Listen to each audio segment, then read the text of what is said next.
तो ये आपने कभी सोचा है कि जब भी आप रेस्टोरेंट में जाते हो खाना खाने के लिए और मेन्यू कार्ड उठाते हो तो जो उस मेन्यू कार्ड में डिशेस का प्राइस है वो किसने और कैसे डिसाइड किया है? नमस्ते दोस्तों। तो आप जब भी रेस्टोरेंट में जाते हो और मेन्यू कार्ड खोलते हो और उसमें डिशेस का प्राइस देखते हो कि भाई किसी का जो डिश तो अरे 120, अरे 280, तो कभी ये सोचा है कि आपने कि भाई जो डिशेस का प्राइस है वो किसने डिसाइड किया है? क्या भाई ऑनर ने, जो मालिक है उस रेस्टोरेंट का, उसने अपने मन से लिख दिया लाओ भाई इसका तो मैं 200 कर देता हूँ, इसका 300 कर देता हूँ, या फिर इसके पीछे एक प्रॉपर कैलकुलेशन होती है? जी हाँ, तो इसी आज हम डिटेल वीडियो में आज जानने वाले हैं इन डिटेल्स के बारे में कि भाई जो रेस्टोरेंट्स के डिशेस का प्राइस होता है कैसे डिसाइड होता है, मेन्यू प्राइस कैसे डिसाइड किया जाता है और कौन इसको करता है। एकदम सिंपल जो मेथड में स्टेप बाय स्टेप हम समझने वाले हैं।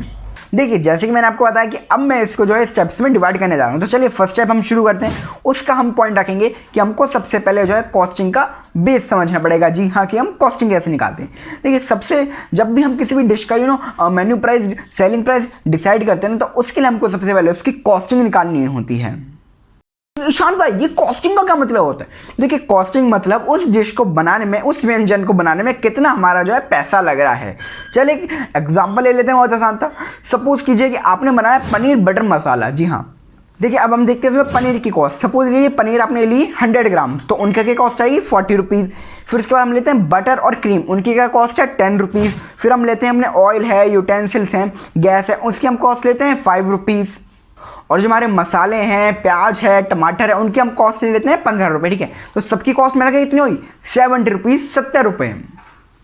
रेस्टोरेंट ओनर, रेस्टोरेंट का जो मालिक है, अगर वो इसी प्राइस में इसको बेच देगा तो आप सोचिए 70 रुपये में बेच दी तो उसको बचेगा ही क्या, उल्टा लॉस उन्होंने लग जाएगा। और भी तो चीज़ें होती हैं, जी हाँ, लॉस हो जाएगा। तो इसलिए इसको जो है मल्टीप्लाई किया जाता है 2.5 से या फिर 3 से, मतलब इसको 2.5 गुना कर दिया जाता है या फिर 3 गुना कर दिया जाता है इस कॉस्ट को। इसी तरह जो हमारी कॉस्ट है खाने की 70 रुपीज़, उसको हम मल्टीप्लाई कर देते हैं 3 से, तो कितना होगा 210 रुपये, जी हाँ 210 रुपीज़ जो होगा हमारी इसकी कॉस्ट हो। इसलिए जो है ऐसे ही हम जो है हर अपनी जो डिशेस का प्राइस है निकाल लेते हैं, उनमें प्रॉफिट मार्जिन एड ऑन करके। देखिए, अब हमारा जो है सेकंड पॉइंट आता है, सेकंड स्टेप आता है, वो होता है फूड कॉस्ट परसेंटेज रूल।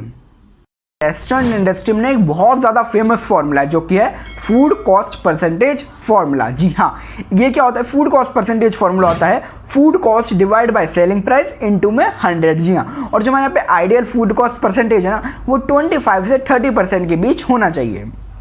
कीजिए कि एक डिश को बनने में 50 रुपीज़ लग रहे हैं और उसको आप सेल कर रहे हैं 200 रुपये, मतलब 200 रुपीज़ में। तो हम जब इसको यहाँ पे फूड कॉस्ट फॉर्मूला लगाएंगे, कैसे लगाएंगे? 50 डिवाइड बाई 200 इंटू 100, कितना हुआ 25%। जी हाँ, जो कि हमारा आइडियल फूड कॉस्ट परसेंटेज है, जो कि मैंने आपको बताया 25 से 30% के बीच में। इसमें क्या हुआ, हमारा 25% तो कॉस्ट हो गई और जो 75% है वो मार्जिन हो गया। मतलब इसमें हमारा कवर होता है लाइक इलेक्ट्रिसिटी बिल हो गया, ठीक है, स्टाफ की सैलरी हो गई, रेंट हो गया, टैक्सेस हो गए, ये सारी चीज़ें इसमें कवर हो जाती हैं 75% मार्जिन में।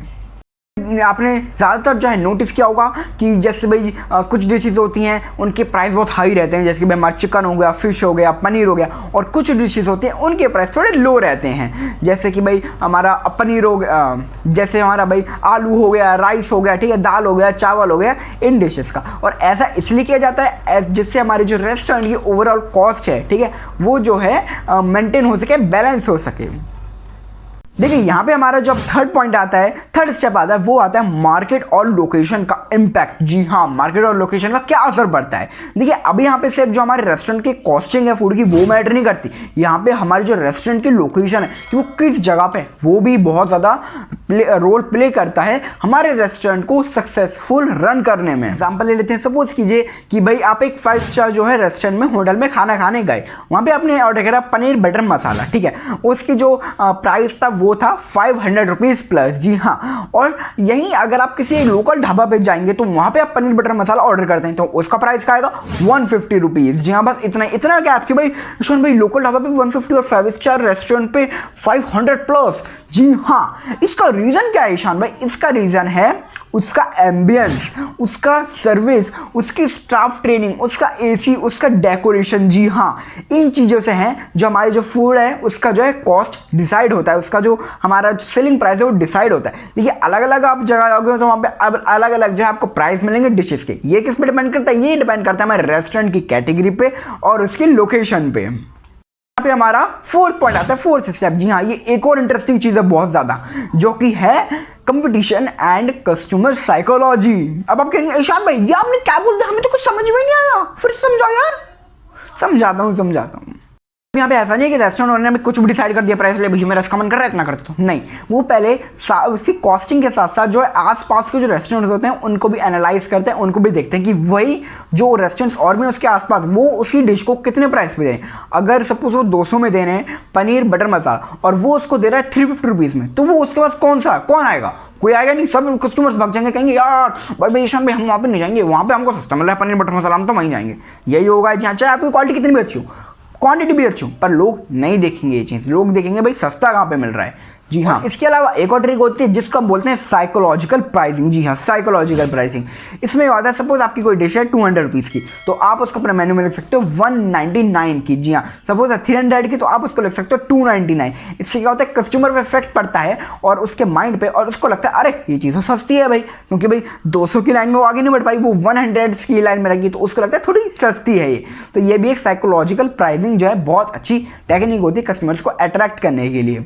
अब आप जैसे देखेंगे कि भाई कुछ डिशेज हैं उनके कम प्राइस होते हैं, जैसे कि दाल तड़का, और कुछ के बहुत ज़्यादा होते हैं, जैसे कि हमारा पनीर चिकन, इनकी जो डिशेज होती हैं उनके ज़्यादा होते हैं। तो ये क्यों किया जाता है? ये किया जाता है हमारी जो एवरेज बिल वैल्यू होती है उनको मेंटेन करने के लिए। देखिए यहाँ पे हमारा एक और कॉन्सेप्ट आता है जो कि होता है menu engineering and star dishes, जो कि हमारा बनता है पॉइंट 5। जी हाँ, step 5 menu engineering and star dishes.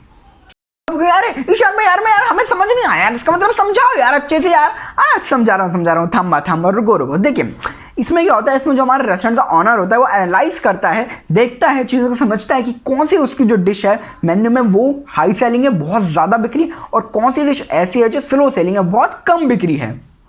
वो आइटम्स ज़्यादा बिकते हैं या फिर जिनसे बहुत ज़्यादा प्रॉफिट निकलता है उनको जो है वो हाईलाइट कर दिया जाता है, जैसे कि लिख के शेफ स्पेशल या फिर बॉक्स में बंद कर देते हैं या फिर उसकी पिक लगा देते हैं। ऐसे जो आइटम्स हमारे कम बिकते हैं उनको भी साइड में चिपका देते हैं या फिर हटा ही देते हैं। जी हाँ, आई होप आपको ये वीडियो बहुत पसंद आई होगी और आपको मैं पता लगा होगा कि हम अपने जो रेस्टोरेंट्स में मेन्यू का प्राइस होता है, डिशेज का प्राइस होता है, वो कैसे डिसाइड किया जाता है। उसको जो खाली ऐसा नहीं रेस्टोरेंट ने बनाया कि इतना है भाई चलो इतना रख देते हैं, इतना रख देते हैं, ऐसे नहीं होता। मैंने आपको पूरा मेथड समझा दिया, 5 इजी पॉइंट्स या फिर स्टेप्स में आप कह सकते हैं। अगर आपको वीडियो अच्छी लगी तो इसको लाइक करिए, शेयर करिए अपने फ्रेंड्स रिलेटिव के साथ, और मेरे चैनल को सब्सक्राइब कर दो जल्दी और ऐसे ही शॉकिंग ट्रूथ्स के लिए। जी हाँ, जल्दी सब्सक्राइब कर दो।